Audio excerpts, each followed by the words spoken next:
ಎಲ್ಲರಿಗೂ ಈದ್ ಮಿಲಾದ್ ಅಂತಾರಾಷ್ಟ್ರೀಯ ಹಬ್ಬದ ಶುಭಾಶಯಗಳನ್ನು ಮೊದಲಿಗೆ ಕೋರಲಿಕ್ಕೆ ಬಯಸ್ತಾ ಇದ್ದೇನೆ.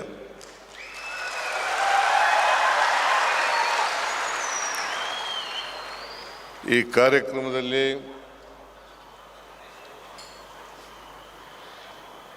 ದೇಶದ ನಾನಾ ಭಾಗಗಳಿಂದ ಬಂದಿರತಕ್ಕಂಥ ಮುಸಲ್ಮಾನ್ ಧರ್ಮಗುರುಗಳೇ,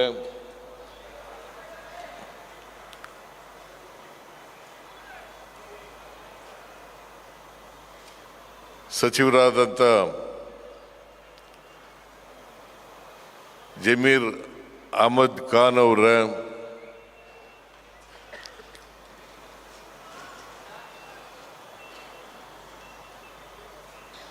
ಮುಖ್ಯಮಂತ್ರಿಗಳ ರಾಜಕೀಯ ಕಾರ್ಯದರ್ಶಿಗಳಾದಂಥ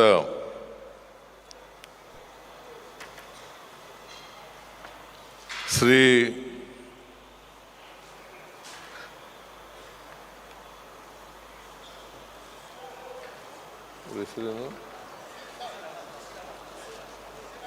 ನಜೀರ್ ಅಹಮದ್ ಅವರೇ,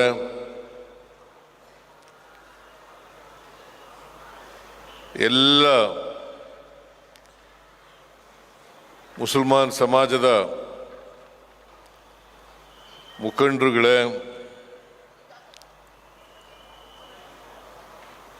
ಮುಸಲ್ಮಾನ್ ಸಮುದಾಯದ ಎಲ್ಲ ಆತ್ಮೀಯ ಬಂಧುಗಳೇ, ಮಾಧ್ಯಮದ ಸ್ನೇಹಿತರೇ, ಇತರ ಎಲ್ಲ ಬಂಧುಗಳೇ, ರಾಜ್ಯದ ಎಲ್ಲ ನಾಗರಿಕರಿಗೆ, ವಿಶೇಷವಾಗಿ ಮುಸ್ಲಿಂ ಬಾಂಧವರಿಗೆ ಈದ್ ಮಿಲಾದುನ್ನಬಿ ಹಬ್ಬದ ಆರ್ಥಿಕ ಶುಭಾಶಯಗಳನ್ನು ಕೋರಲಿಕ್ಕೆ ಬಯಸ್ತಾ ಇದ್ದೇನೆ.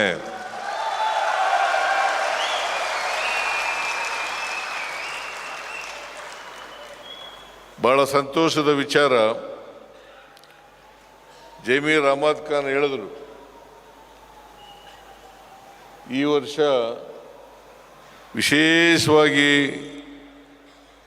ಈ ಹಬ್ಬವನ್ನು ಆಚರಣೆ ಮಾಡ್ತಾ ಇದ್ದೀವಿ, ನೀವು ಬರಲೇಬೇಕು ಅಂತೇಳಿ ಹೇಳಿದ್ರು. ಎಲ್ಲರೂ ಒಟ್ಟುಗೂಡಿ ಈ ಹಬ್ಬವನ್ನು ಆಚರಣೆ ಮಾಡ್ತಾ ಇರೋದ್ರಿಂದ ನೀವು ಬರಲೇಬೇಕು ಅಂತೇಳಿ ಒತ್ತಾಯವನ್ನು ಮಾಡಿದ್ರು. ಹಾಗಾಗಿ ಇಂಥ ಬೃಹತ್ ಸಭೆಯಲ್ಲಿ ನಿಮ್ಮನ್ನೆಲ್ಲ ಉದ್ದೇಶಿಸಿ ಭಾಷಣ ಮಾಡ್ತಕ್ಕಂಥ ಅವಕಾಶ ಸಿಕ್ಕಿದೆ. ಅದಕ್ಕಾಗಿ ನಾನು ಈ ಸಂಘಟಕರಿಗೆ ಧನ್ಯವಾದಗಳನ್ನು ಹೇಳಲಿಕ್ಕೆ ಬಯಸ್ತಾ ಇದ್ದೇನೆ.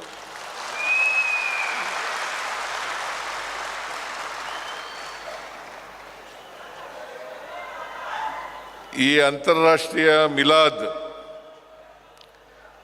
ಸಮ್ಮೇಳನವನ್ನು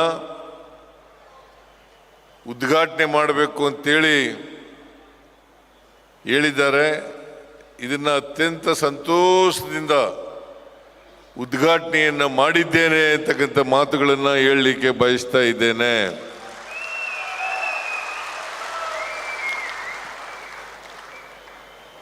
ಈದ್ ಅಂದರೆ ಹಬ್ಬ,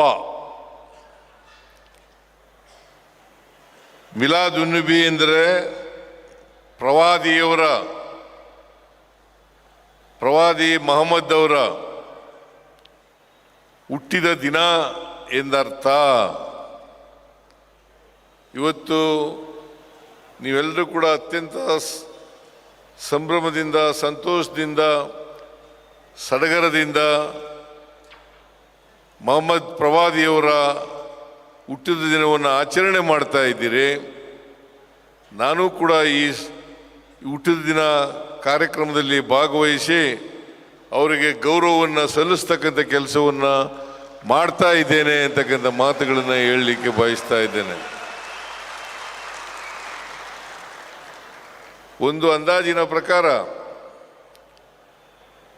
ಅವರು ಹುಟ್ಟಿ 1500 ವರ್ಷಗಳು ಆಗಿದ್ದಾವೆ ಅಂತೇಳಿ ನಾವೆಲ್ಲರೂ ಕೂಡ ತಿಳ್ಕೊಂಡಿದ್ದೇವೆ. ಇಂಥ ಪವಿತ್ರವಾದ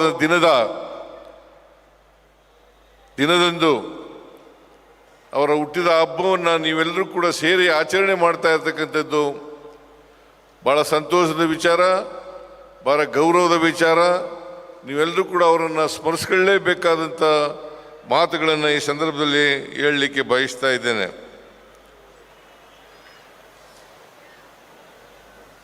ಮಾನವ ಇತಿಹಾಸದಲ್ಲಿ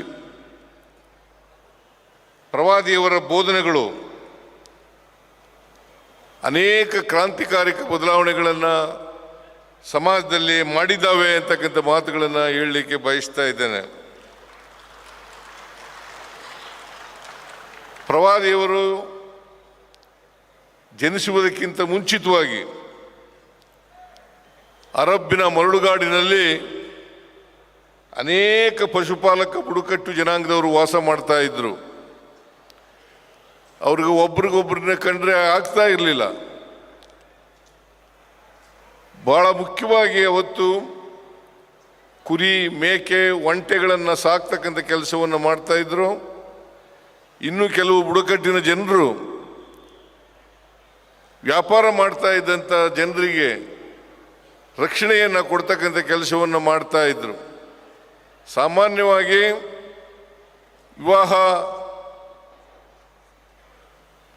ಊಟ, ಪ್ರಾರ್ಥನೆ ಮುಂತಾದವುಗಳಲ್ಲಿ ಮನುಷ್ಯ ಸಮಾಜದೊಳಗಿನ ಅಸಮಾನತೆ, ತಾರತಮ್ಯಗಳನ್ನು ತೊಡೆದುಹಾಕಲು ಪ್ರವಾದಿಯವರು ಇನ್ನಿಲ್ಲದ ಪ್ರಯತ್ನಗಳನ್ನು ಮಾಡಿದ್ರು ಅಂತಕ್ಕಂಥದ್ದನ್ನು ಅರ್ಥ ಮಾಡ್ಕೋಬೇಕಾಗ್ತದೆ. ಪ್ರಾರ್ಥನೆ ಮಾಡುವಾಗ ಬಡವ ಶ್ರೀಮಂತರೆನ್ನದೆ ಭುಜಕ್ಕೆ ಭುಜ ತಾಗಿಸಿ ನಿಲ್ಲಬೇಕು.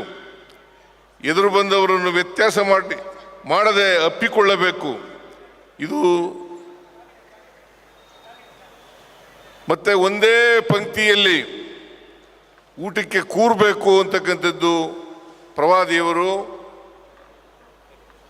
ಮಾಡಿದಂಥ ಪ್ರಯತ್ನ ಅಂತಕ್ಕಂಥ ಮಾತುಗಳನ್ನು ಹೇಳಿದೆ. ಇದು ಸಾಮಾನ್ಯವಾದಂಥ ವಿಚಾರ ಅಲ್ಲ.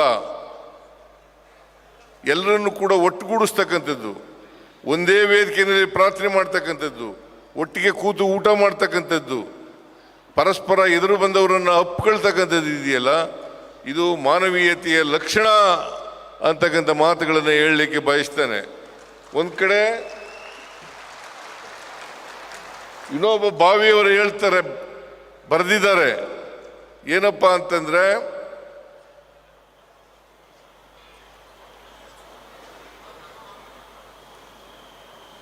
ಇನ್ನೊಬ್ಬ ಬಾವಿಯವರು ಹೇಳ್ತಾ ಇರ್ತಕ್ಕಂಥ ವಿಚಾರ ಏನು ಅಂತಂದ್ರೆ,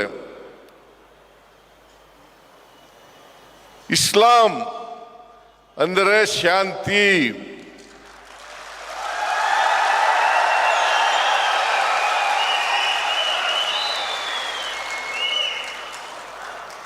ಮೊಹಮ್ಮದ್ ಪ್ರವಾದಿ ಅಂದ್ರೆ ಶಾಂತಿ ದೂತ.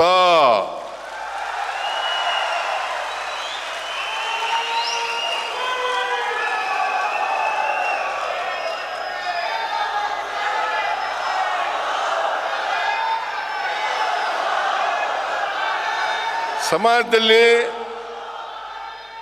ಶಾಂತಿಯನ್ನು ಕಾಪಾಡಲಿಕ್ಕೆ, ಮನುಷ್ಯತ್ವವನ್ನು ಬೆಳೆಸಲಿಕ್ಕೆ, ಈ ಬಾಂಧವ್ಯವನ್ನು ಬೆಳೆಸಲಿಕ್ಕೆ, ಪರಸ್ಪರ ಪ್ರೀತಿ, ವಿಶ್ವಾಸ, ಗೌರವ ಇವುಗಳನ್ನು ನೆಲೆಸಲಿಕ್ಕೆ ಪ್ರಯತ್ನ ಮಾಡಿದಂಥವರು ಮೊಹಮ್ಮದ್ ಪ್ರವಾದಿಯವರು ಅಂತಕ್ಕಂಥದ್ದನ್ನು ಇವತ್ತು ಅರ್ಥ ಮಾಡ್ಕೋಬೇಕಾಗುತ್ತೆ.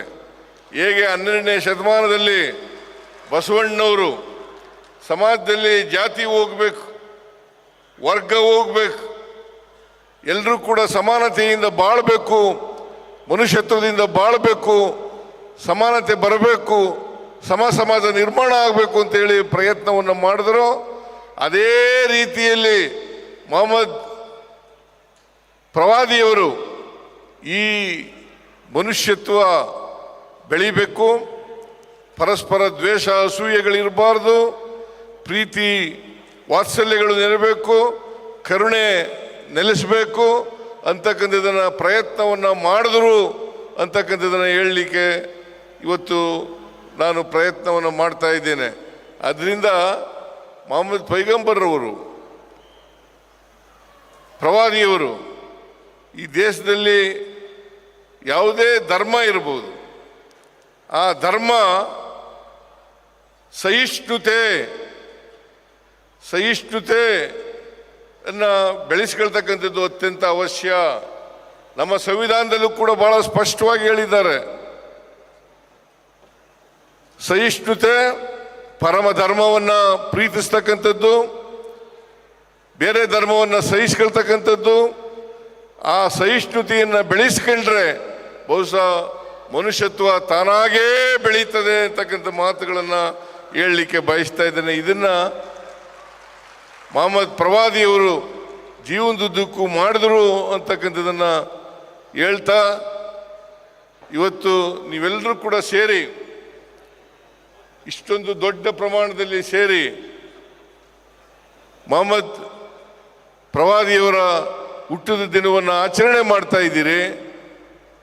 ಅವರು ಯಾವ ದಾರಿಯನ್ನು ಹಾಕೊಟ್ಟಿದ್ದಾರೆ ಆ ದಾರಿಯಲ್ಲಿ ನಡೀತಕ್ಕಂಥ ಪ್ರಯತ್ನವನ್ನು ಮಾಡ್ತಕ್ಕಂಥದ್ದೇ ಅವರಿಗೆ ನಾವು ಸಲ್ಲಿಸ್ತಕ್ಕಂಥ ಮಹಾನ್ ಗೌರವ ಅಂತಕ್ಕಂಥ ಮಾತುಗಳನ್ನು ಹೇಳಲಿಕ್ಕೆ ಬಯಸ್ತಾ ಇದ್ದೇನೆ.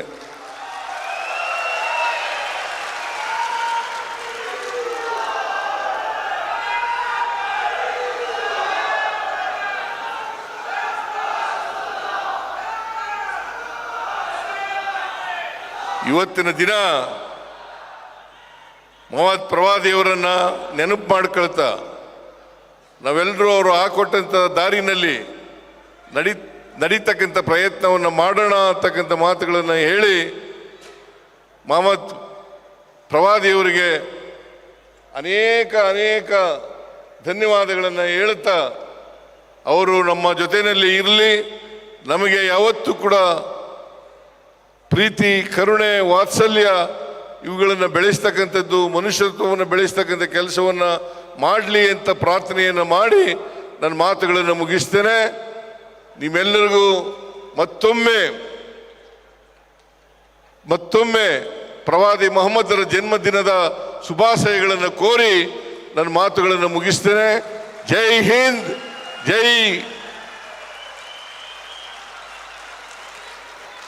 ಜೈ ಕರ್ನಾಟಕ, ಜೈ ಹಿಂದೂ ಮುಸಲ್ಮಾನ್. ನೀವೆಲ್ಲರಿಗೂ ನಮಸ್ಕಾರ.